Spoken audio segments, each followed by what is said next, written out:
7h, 10h sur Radio Courtoisie, suivez la ligne droite. Terrorisme islamiste, agression, insécurité migratoire, vous allez dire qu'on boucle, mais l'actualité y est pour beaucoup. La semaine dernière, 2 personnes ont été attaquées au couteau à Bordeaux. Un adolescent de 15 ans a été tué à coups de couteau, également à Romans-sur-Isère. Ce week-end, une horde de jeunes a provoqué des incidents à la Foire du Trône. Alors a-t-on définitivement perdu la main sur la sécurité en France ? Quelles en sont les causes ? On en parle ce matin avec nos 3 invités. Anaïs, porte-parole du collectif Némésis, Amaury Bucco, journaliste police-justice à Valeurs Actuelles et chroniqueur sur CNews.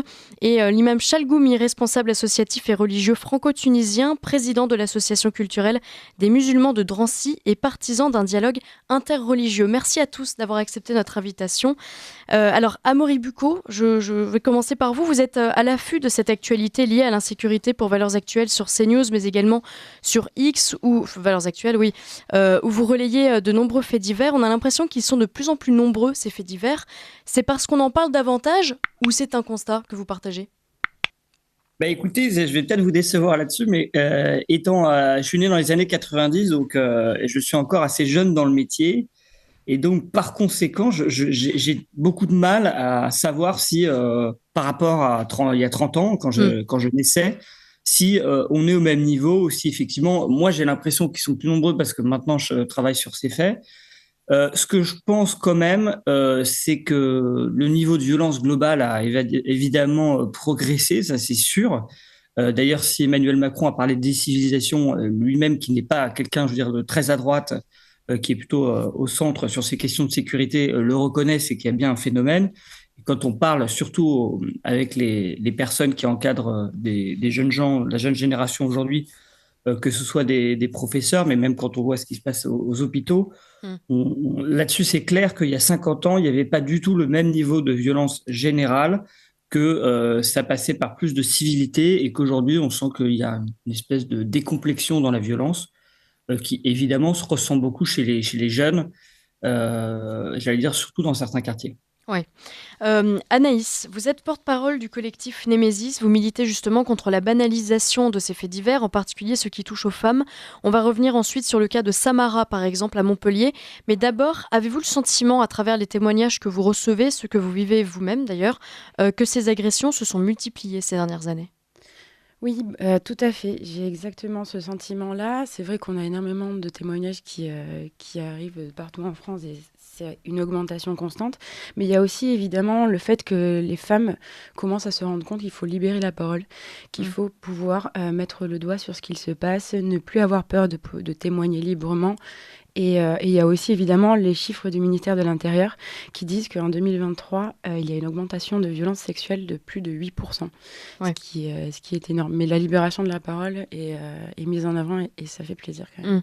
Alors je rappelle simplement que dans 2 minutes, on aura un bulletin d'actualité qu'on reprendra ensuite cette table ronde. Hassen Chalgoumi, bonjour. Je rappelle à nos auditeurs que vous êtes imam à Drancy. Vous aussi, vous observez cette montée en puissance de l'insécurité en France. J'imagine, comment vous l'expliquez ? Oui, bonjour à tout le monde. Malheureusement, dans notre époque, il n'y a pas que seulement une crise économique, mais une vraie crise des valeurs et d'éducation. Je pense personnellement, l'augmentation n'est pas liée seulement à certains contextes, mais en général, cette mondialisation, cette relâche d'éducation manque aussi d'autorité de certains hauts parents ou la justice. On paye les conséquences aujourd'hui de notre société. Alors, je vais revenir ensuite à ce que vous disiez. Simplement, Amaury Bucco, juste pour préciser tout à l'heure ce que vous disiez au sujet des faits divers et de l'augmentation potentielle des violences. Vous, qu'est-ce qui revient majoritairement dans tout ce que vous traitez ? Il y a quand même, j'en ai pas parlé tout à l'heure, il y a quand même quelque chose qui est très nouveau, très spectaculaire dans notre société, et ça, c'est clairement quelque chose qui est nouveau et on ne peut pas relativiser ça en disant non, mais ça existait déjà avant, mais c'est parce qu'on en parle plus. C'est les violences urbaines. C'est-à-dire les émeutes qu'on a eues l'été 2023, c'était quelque chose, je pense, il y a 20 ans d'inimaginable. Même 2 ans avant, je pense qu'on n'aurait jamais pensé à des choses avec ces dimensions-là, cette violence inouïe. Ça revient beaucoup, en fait. Ça revient tout le temps. Et en fait, malheureusement, enfin moi je vois d'un point de vue médiatique, mais d'ailleurs ça vaut pour les émeutes urbaines, mais ça vaut aussi pour les agressions au couteau, etc. si vous avez un fait qui revient très souvent dans l'actualité, il se banalise et donc quand vous choisissez de traiter une information, si vous vous dites bon, il y en a tous les jours, bah, vous n'allez pas traiter l'information, alors qu'en l'occurrence, comme elle a lieu tous les jours, vous devriez presque la traiter tous les jours pour montrer son importance. Et finalement, vous banalisez et donc vous prenez le fait le plus spectaculaire, et donc les émeutes urbaines, il y en a un peu tous les week-ends maintenant, on n'en parle plus, on va que en parler s'il y a des policiers blessés, s'il y a vraiment un bâtiment qui prend feu, ou si ça touche plusieurs villes. On l'avait vu avec la Courneuve, avec le commissariat qui avait été attaqué, mais quelques jours plus tard, après l'attaque du commissariat, il y avait eu de nouvelles émeutes urbaines à la Courneuve, et là, on n'en avait pas parlé. Donc, vous voyez, ce que je veux vous dire, c'est qu'en fait, que ce soit les émeutes urbaines, ça, je revois très souvent, mais aussi les attaques au couteau, ça, je vois beaucoup. Je vois beaucoup aussi de choses... Ce qui est très compliqué, c'est que dans les faits divers, on ne sait pas ce qui relève du fait divers et ce qui relève du fait de société. Alors on va poursuivre justement, Amaury Bucco, pardon, de vous couper. On y arrive, il est 8h, c'est l'heure du bulletin d'actualité. On reprend juste après notre entretien. Ligne droite, le témoin a dit la vérité, il doit être exécuté. La table ronde. Amaury Bucco, je vous ai coupé tout à l'heure. Vous nous parliez juste de ces nouveaux phénomènes et notamment des émeutes urbaines. Oui, non, et je vous disais, au-delà, vous me demandiez en fait s'il y avait des faits qui revenaient de manière très récurrente pour tout ce qui touche à la sécurité. Et donc, je vous parlais des émeutes urbaines, mais je vous disais, ce qui est compliqué en fait, c'est de déceler dans les faits qui reviennent régulièrement dans les faits divers, ce qui appartient, on va dire, aux faits de société ou ce qui est vraiment propre aux faits divers. Et c'est là où c'est très difficile, et je dirais que c'est presque même une bataille médiatique parfois, puisque certains médias à gauche ont par exemple tendance à vouloir voir chaque fait divers isolément, en rentrant dans le détail, en disant qu'à chaque fois c'est un phénomène particulier qu'on ne peut pas généraliser, et en même temps, je pense qu'on ne peut pas expliquer la réalité si on ne voit pas des liens, et souvent il y a des liens. Par exemple, évidemment que, notamment avec ce qu'il y a en ce moment avec l'islam, il y a eu le ramadan et l'Aïd, on a vu qu'il y avait un retour très violent identitaire de certains musulmans qui voulaient imposer une pratique religieuse plus rigoriste à d'autres musulmans. Et donc, évidemment, il faut relier les choses entre elles.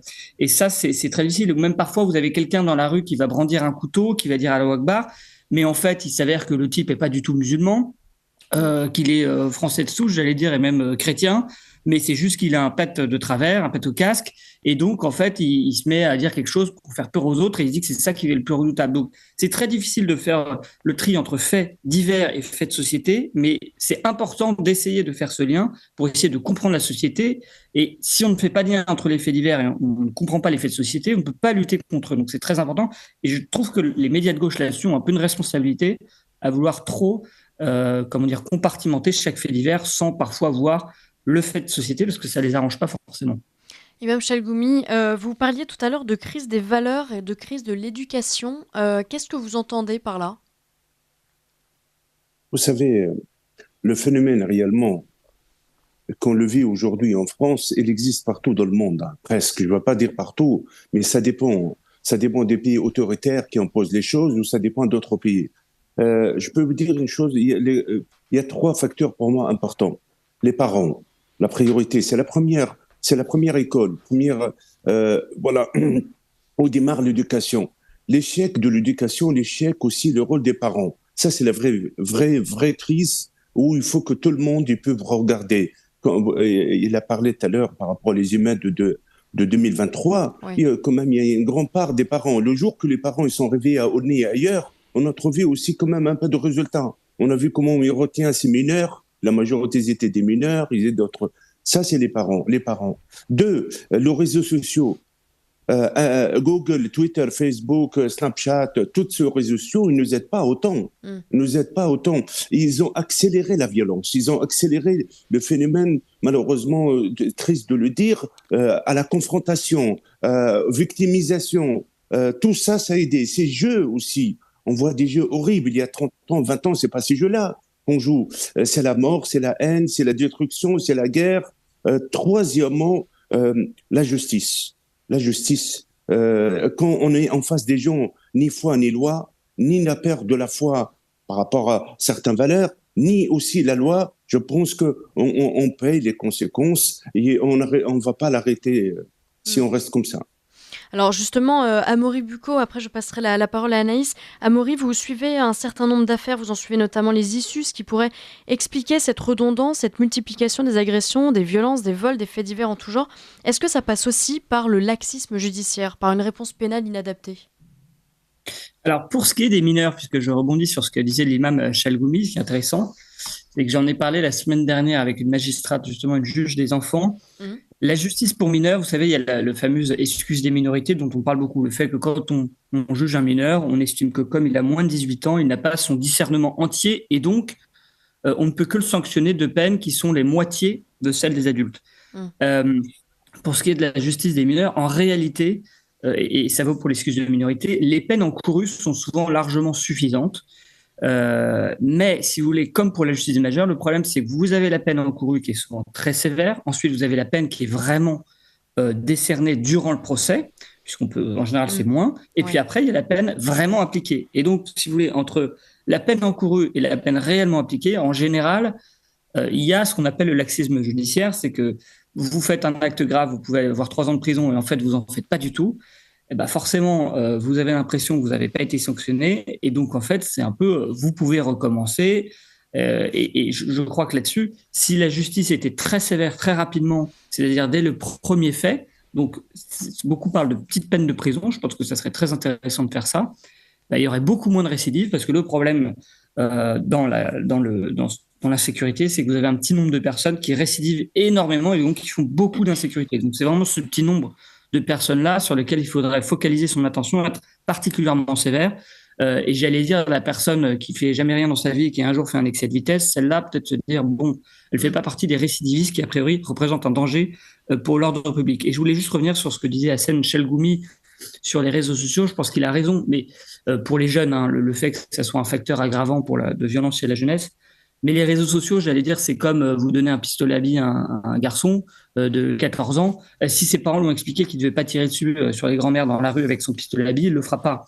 Et les réseaux sociaux, c'est pareil. C'est-à-dire qu'en fait, ça devient dangereux pour ceux qui n'ont pas d'éducation. Ceux qui ont de l'éducation, ils savent très bien que ce n'est pas parce qu'ils ont les réseaux sociaux qu'ils vont aller commencer à brûler des voitures. Vous voyez. Oui. Donc je trouve que les réseaux sociaux, on a raison d'en parler, mais finalement, ce n'est pas le sujet du tout de base. Le sujet de base, c'est l'éducation des enfants. Et il devrait être assez grand, même à 14 ans, même à 13 ans, pour savoir que ce qu'on voit sur les réseaux sociaux, il ne faut pas faire pareil parce qu'on a été éduqué et que les parents expliquent que voilà, de même, un enfant de 14 ans, il peut voir un film d'action à la télévision, voir qu'il y a quelqu'un qui tire sur un autre et pas vouloir faire la même chose dans la vraie vie. Oui, bien sûr. Alors Anaïs, je rappelle que vous êtes porte-parole du collectif Némésis. Puisqu'on parle de réponses inadaptées, Némésis a attiré l'attention ces derniers jours avec la garde à vue de Yona, l'une des porte-paroles de Némésis, laquelle s'est fait arrêter pour avoir arboré une pancarte sur laquelle était écrit « Violeur étranger dehors ». Qu'est-ce qui s'est passé exactement ? À l'occasion du carnaval de Besançon, Yona et une des militantes du collectif Némésis sont arrivées du coup le dimanche. Elles ont d'abord brandi une banderole sur laquelle il était écrit 46 femmes auraient pu être épargnées si les OQTF avaient été appliquées en 2023. Donc ça, c'était la première partie de l'action de Besançon. Et la deuxième s'est déroulée pendant le début du cortège du carnaval où Yona et cette militante ont brandi les 2 pancartes que vous avez citées, violeurs étrangers dehors et libérez-nous de l'immigration. Alors il faut savoir que la maire Anne Vigneault a porté plainte contre Yona pour avoir brandi des vérités. Ce qui est intéressant mais alarmant, c'est qu'à contrario, on a été aussi en infiltration à la manifestation Nous Toutes en novembre, pendant laquelle on a brandi des pancartes qui allaient dans le sens de la bien-pensance. Donc il y avait des pancartes complètement délirantes qu'on avait créées avec les militantes de Némésis, sur lesquelles il était écrit facho, flics et blancs, mort aux flics, nique la France, etc. Et là, en fait, on se rend compte qu'il s'est rien passé. C'est passé complètement inaperçu. Et on se dit, en fait, le problème aujourd'hui, c'est que quand on dit des vérités qui gênent la bien-pensance, on peut être mis en garde à vue. Surtout du haut de Yona, du haut de ses 19 ans, sa petite bouille. C'est complètement délirant. Mais c'est intéressant et alarmant. Ouais. Si je peux, allez-y, oui, bien sûr, Maury. Mot de réagir un peu. Moi, je me suis un peu intéressé effectivement au traitement judiciaire de ce qui s'est passé avec cette militante de Némésis. Et alors, ce qui est vrai, c'est que je ne sais pas si vous vous rappelez, mais il y a quelques mois, il y a des militantes néo-féministes d'extrême gauche qui ont manifesté à Paris et qui avaient effectivement des panneaux Le kérosène, c'est pas pour mettre dans les avions, mais je crois que c'est pour brûler les policiers ou des choses comme ça. Alors, vous avez quand même, dans ces cas-là, le ministre de l'Intérieur qui avait réagi, un syndicat de police aussi, et qui avait dit qu'ils allaient faire un signalement au parquet pour justement qu'il y ait des suites judiciaires. Alors, j'ai quand même interrogé le parquet de Paris pour savoir ce que ça avait donné. Bon, l'enquête est toujours en cours, donc effectivement, il n'y a pas eu une réponse très rapide, contrairement à l'affaire de Besançon. Et pour ce qui est de Besançon, ce qui est intéressant, c'est que vous aviez une manifestante aussi féministe d'extrême gauche qui avait manifesté quelques mois plus tôt, avec, vous savez, cette fameuse pancarte un flic, une balle. Oui. Et là, eh bien, le parquet de Besançon, là aussi, avait décidé d'effectuer des poursuites. Donc, j'allais dire, dans l'engagement des poursuites, il est plutôt équitable, mais il avait finalement classé sans suite. Il avait décidé de ne pas aller jusqu'au procès parce qu'il s'est dit, elle avait avancé une explication en disant une flic, une balle. Un flic, une balle, c'est parce qu'il a une balle dans son chargeur. Donc voilà, ça n'a rien de haineux. Et il s'était dit, si je fais jusqu'au procès, en fait, ça va devenir un procès politique. Je vais perdre. Je ne vais pas pouvoir prouver son intention. Et donc, il avait décidé d'abandonner les poursuites. Ce qui va être intéressant là dans le cas de Jonas, c'est de savoir si, pareil, c'est un peu on engage des poursuites comme ça pour montrer qu'on est ferme et qu'on surveille ce qui se passe. Et est-ce que vraiment ça va donner lieu à un procès? Ouais. Alors, juste si je peux réagir Bien sûr. par rapport à ce que Amaury vient de dire, l'association que vous avez citée par rapport aux pancartes kérosène, flics, etc., elle s'appelle l'association AG Féministe Paris Banlieue. Et je tiens à souligner aussi qu'elle est pro-Hamas. Voilà. D'accord, ça fait beaucoup pour une seule association. Exactement. Hassan Chalgoumi, monsieur l'imam, certains faits, certaines attaques sont commises par des étrangers d'une part, mais par des musulmans, on le disait tout à l'heure, d'autre part, souvent au nom d'Allah. Comment expliquez-vous d'abord le silence des autorités musulmanes en France lorsqu'un attentat ou une agression est commise au nom de cette religion et d'Allah en l'occurrence? Vous savez, malheureusement, c'est triste de dire tout le monde il peut parler au nom d'Allah, mais il n'y a jamais Allah, il a donné un mail ou une procuration pour qu'il parle à son nom. Allah ou Hachem ou Dieu, cette minorité, c'est pas une minorité. Il y a une minorité qui élargit, mais est-ce que peut-être une majorité qu'elle pense pareil? Ça, c'est une autre chose. Parce que tant qu'on ne voit pas la réaction et la dénonciation en majorité, c'est ça qui est mon rêve. J'ai écrit un livre, Libérons l'islam de l'islamisme. Oui. C'est un livre où je détaille un peu la situation. Vous savez, on a 3 ennemis dans notre République, que je l'admire, qu'elle m'a adopté. Je suis français grâce à cette République et grâce à aussi mon épouse, elle est française, elle est née en France et mes enfants. Il y a 3 dangers. Le premier, c'est l'islamisme pour moi. Une priorité. L'islam politique, il est plus le danger numéro 1. Parce que le 7 octobre, on a vu 2 choses, nous. Le monde, il a vu 2 choses. On a vu le vrai visage de l'islamisme et on a vu aussi les alliés des islamistes en Europe et aux États-Unis. Ça fait qu'on a vu le vrai visage des 2 qui le soutiennent. Donc l'islam politique, qu'on appelle les frères musulmans, ou le salafisme, surtout les frères musulmans, l'ikhwan, jusqu'à aujourd'hui, on n'a pas la conscience que c'est un danger qui va déchirer la société. C'est un danger qui va animer la division. C'est un danger qui va mettre des milliers et peut-être, je ne sais pas, plus tard, des millions de vies qui sont menacées. Et je rends hommage quand même, il y a du travail fait, il y a une conscience qui se réveille chez notre ministre de l'Intérieur, Gérald Darmanin, ou dans le gouvernement, depuis la mort de Samuel Paty. Oui. Deuxième danger, qui anime, qui soutient sur l'islamisme, c'est l'extrême gauche. Ce sont des alliés, pardonnez-moi, de l'islamisme.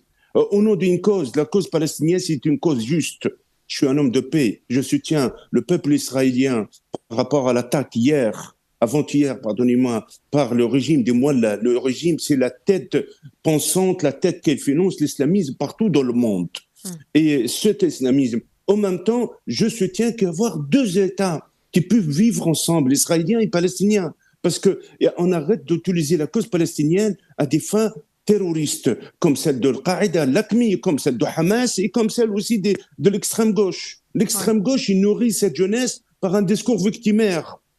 Moi, je suis fier d'être français, mes enfants sont fiers, mes fidèles sont fiers, mais on ne peut pas dire que nous sommes des victimes. On n'est pas des victimes. On n'est pas des victimes. Les musulmans aussi, les chrétiens ou les juifs ou les athées ou les musulmans modérés, laïcs, ne sont pas nos ennemis. Ça, c'est le deuxième. Troisième aussi, qui peut poser un problème, c'est l'extrême droite aussi, il faut dire. On ne peut pas utiliser la peur pour diviser la société. On utilise un langage clair et sincère, sans la langue de bois, je suis tout à fait d'accord. Maintenant, pourquoi ces instances ne parlent pas? Mais madame, il n'y a pas un islam de France. C'est l'islam en France. Quand vous parlez mosquée de Paris gérée par l'Algérie, RMF gérée par le Maroc, mais les Gourous, toutes ces instances sont gérées par la Turquie. L'UF, l'Union Ancienne Organisation Islam, sont tous des organisations liées. Il y a beaucoup de mosquées qui sont indépendantes, mais il faut le soutenir. Raison de la laïcité, la séparation de le pouvoir de l'État. L'État, elle ne peut pas donner les moyens à certains imams, comme la formation des imams et d'autres. Je pense que comment on peut travailler? Moi, deux axes, je travaille dessus. On libère cette jeunesse de ce vecteur victimaire. Vous n'êtes pas des victimes, vous êtes pleinement citoyens, vous avez tout le droit comme tout le monde. Et deuxièmement, libérons l'islam de l'islamisme par la voie des imams éclairés et par la formation des imams en France. Monsieur l'imam Chalgoumi, vous n'avez pas l'impression d'être minoritaire en tenant ce genre de discours j'ai bien compris que votre communauté n'était pas forcément celle qui justement ne se tait en fait lors d'attaques. Mais... Vous savez, madame, 2005, ils ont saccagé ma maison. 2006, ils ont brûlé ma voiture. Quand vous dites ils... J'ai reçu des menaces. Les islamistes, les fanatiques, les gens qui croient à la violence, pas à la diversité, ils peuvent avoir leur avis, les miens. On peut avoir ce respect, cette divergence, mais la haine. 2010, 2009, que de menaces de mort. Pourquoi? Parce que c'est un imam, un républicain, un homme, il a dit, il voit l'intégrale et il n'a pas sa place en France. Mais la conséquence, c'est quoi? On était lynchés pendant 6 mois par le collectif Cheikh Yassine. Cheikh Yassine, c'est Hamas qui tue les Palestiniens et les Israéliens aujourd'hui. C'est le même, ils m'ont lynché pendant 6 mois. Pendant 6 mois, je suis devenu le monstre, le diable, le traître, le vendu, le collabo. Mais dites-moi quel imam vous le donnez, vous le motivez de devenir comme l'imam Chalgoumi, être protégé 24/24, être obligé de déplacer sa famille à 8 heures, à 10 heures de vol. C'est là la faute de la République. J'en veux énormément cette période de 2009 et de 2010, les conséquences qu'on ne le réalise pas jusqu'à aujourd'hui. Maintenant, il faut encourager, il faut que nos élus, droite, gauche, ailleurs, tous, pousser la communauté française musulmane d'aller vers l'avant. Il faut l'encourager, il faut lui donner la force. Il faut jamais, parce que souvent, pardonnez-moi, Mohamed Sifaoui et d'autres amis que je le connais, ils sont abandonnés. C'est des hommes et des femmes de culture musulmane ou des imams pratiquants comme moi, et ils sont des fois, souvent, se trouvent, sont pas assez soutenus. Vous disiez tout à l'heure, et pour rebondir une dernière fois sur ce que vous disiez, que c'était aussi, l'un des dangers auxquels est confrontée la République, c'est l'extrême droite, la même extrême droite qui généralement en fait de la récupération politique, c'est ce qu'on dit, mais parce que les faits sont éminemment politiques. Lorsqu'il y a une attaque, ce sont souvent les seuls, il faut le dire, il faut quand même, je pense être honnête là-dessus, qui dit les choses, qui va traiter les causes. Vous n'êtes pas d'accord? Madame, vous savez, moi, je ne fais pas la politique. Quand je parle de l'extrême gauche, on sait très bien ce que ça veut dire entre la gauche et l'extrême gauche. Quand je parle de l'islam, on sait ça veut dire qu'est-ce qu'un islam et islamisme. Entre la droite et l'extrême droite, il y a une différence. Entre une personne qui parle des faits réels et de la société, qui a le courage de la conscience, réveiller la conscience, oui, mais entre une personne qui met à dos une communauté contre l'autre, il y a une différence. On sent les choses. Vous savez, la majorité de mes concitoyens de confession musulmane ou d'origine africaine, ils veulent vivre en paix, ils veulent vivre en sécurité dans leur quartier, ils veulent vivre un islam paisible. C'est pas par une minorité qui nous menace, parce que le premier qui paie ses conséquences, vous me dites c'est qui? C'est les habitants de ces quartiers, c'est ces musulmans qui pratiquent comme moi, qui voient l'islam dévoyé à des fins politiques avec des assassins. Chaque fois quand je vois un attentat, je prie, je dis j'espère que c'est pas un musulman, j'espère que c'est pas un arabe, j'espère que c'est pas un musulman. Ça fait que nous sommes la masse silencieuse. Il faut avoir le courage de le pousser à s'exprimer, à sortir, surtout sur les réseaux sociaux. Amaury Bucco, à la veille des Jeux Olympiques, 90% des Français estiment que la menace terroriste est élevée dans le pays. Selon vous, il faut dire que les événements nourrissent largement cette inquiétude. Selon vous, faites-vous partie plutôt de ceux qui redoutent ces Jeux Olympiques, l'organisation et la sécurité de l'événement? Je pense que tout le monde redoute. Ça, il n'y a pas de... Oui. C'est assez unanime. Tout le monde redoute. Après, il y a, entre guillemets, ceux qui vont dire faut pas le faire parce que c'est trop dangereux. Et ceux qui disent il faut le faire pour l'image de la France. Et après, moi, je pense que là-dessus, Gérald Darmanin qui dit on va gérer, on va y arriver, il est dans son rôle de dire moi, je suis ministre de l'Intérieur, je vais assurer cette sécurité-là et je vais un peu parvenir à le faire. Après, sur moi, ce que je trouve intéressant sur l'évolution du terrorisme, et, euh, et on l'a vu avec le cas de Bordeaux. Donc à Bordeaux, Oui. vous avez cet homme en djellaba qui a un couteau, qui est afghan, qui attaque, qui poignarde en fait deux Algériens parce qu'il les voit boire de l'alcool le soir de l'Aïd. Et le parquet national antiterroriste ne s'est pas saisi de cette affaire en estimant probablement que c'était, comment dire, ça partait d'une espèce de réaction spontanée, mais qu'il n'y avait pas de projet derrière de terroriser la société. Il n'y avait pas d'alliance ou d'organisation qui avait poussé cet homme à faire ça. Ce qui ne veut pas dire, mais en fait c'est ça qui est intéressant, c'est qu'on se rend compte que finalement, d'un point de vue judiciaire, le parquet national antiterroriste traite les affaires quand ils estiment qu'il y a vraiment un côté organisationnel dans le terrorisme, mais ne traite pas forcément des affaires qui sont clairement pourtant idéologiques. Là, dans l'affaire de Bordeaux, il y a clairement une motivation idéologique et identitaire, mais que le parquet n'a pas jugé national antiterroriste suffisant pour traiter lui-même. Et en fait, ce que je trouve intéressant, c'est qu'on se rend compte que il y a le terrorisme d'une part, qui est vraiment en lien souvent avec des organisations extérieures ou venues des Balkans, avec des Tchétchènes, etc. Et en même temps, il y a plein de personnes musulmanes radicalisées, mais qui ont une vision très identitaire de leur religion et qui, on l'a vu là pendant le Ramadan, qui ont une vision identitaire de leur religion et qui vont agresser souvent d'autres musulmans pour leur imposer leur vision de leur religion, etc. Et on se rend compte que finalement, il n'y a plus le terrorisme d'un côté et les violences religieuses identitaires d'une autre, mais tout ça est en train de se mélanger, de se confondre, et ça devient de plus en plus diffus. Et la frontière entre de simples agressions quotidiennes et des actes terroristes est en train de s'amenuiser, voire de disparaître. Et donc, c'est assez effrayant parce qu'on se rend compte que finalement, les actes motivés par la religion, il y en a finalement toutes les semaines, qui ne sont pas jugés terroristes, mais qu'il y en a très régulièrement. Imam Chalgoumi, vous partagez cette inquiétude et ce constat d'Amaury Bucco ?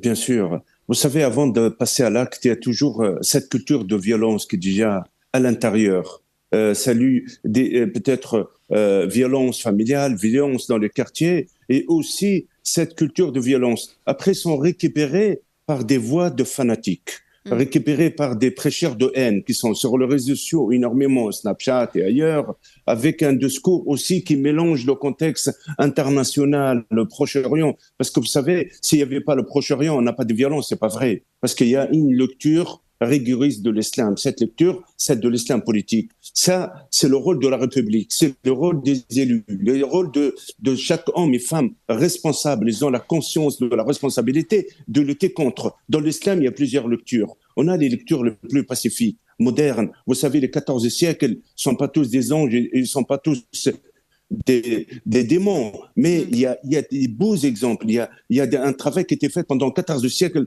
énormément, qu'ils ont aidé l'humanité, quel que soit en Europe et ailleurs. Je trouve que la lecture pacifique, la lecture de lumière, l'islam de lumière, elle existe. Il faut pousser, il faut soutenir cette lecture. Il était contre la prêche rigoriste, contre ça. En même temps, avoir la conscience aux parents. Il faut aider les parents. Comment détecter le radicalisme, comment détecter la haine, faire des organisations dans les quartiers.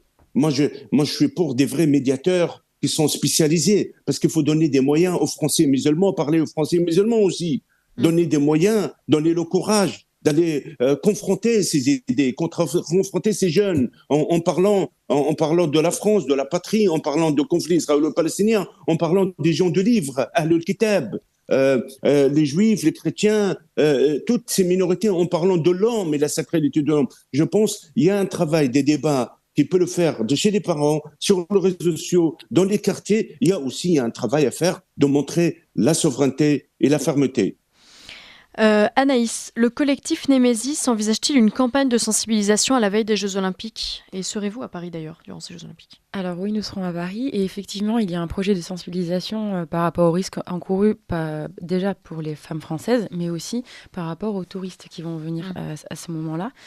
C'est vrai qu'on va on a un projet avec Alice et Yona Maintenant, je peux pas vous en dire plus. Oui, bien sûr. Mais oui, de toute façon, on est obligé de le faire parce que quand on voit les violences qu'il y a dans les transports en commun ou même dans la rue de tous les jours, on peut pas passer à côté de cette occasion de faire une prévention au niveau des femmes. Et alors, autre projet du collectif Némésis, vous apprêtez à lancer un média. Est-ce que vous pouvez nous en dire un petit mot ? Oui, tout à fait. Donc, on a commencé la campagne de médias. On a commencé fin mars, pardon. Donc, on est déjà à 85%, ce qui est génial. Le média, du coup, il a pour objectif de libérer la voix des femmes, mais aussi de professionnaliser notre travail. C'est-à-dire d'avoir des locaux, de donner aussi la voix des lanceurs d'alerte, à des gens qui seraient des experts pour pouvoir témoigner au niveau de la situation de la sécurité de la femme française. Et aussi ce côté matériel. Donc, comme je disais, les locaux, des micros, des caméras qui seraient du coup beaucoup plus intéressants pour professionnaliser le collectif Némésis. Merci beaucoup Anaïs, merci à tous les trois, Amaury Bucco, journaliste Valeurs Actuelles, Imam Chalgoumi, merci à tous d'avoir accepté notre invitation et participé à cette table ronde. À très bientôt sur notre antenne.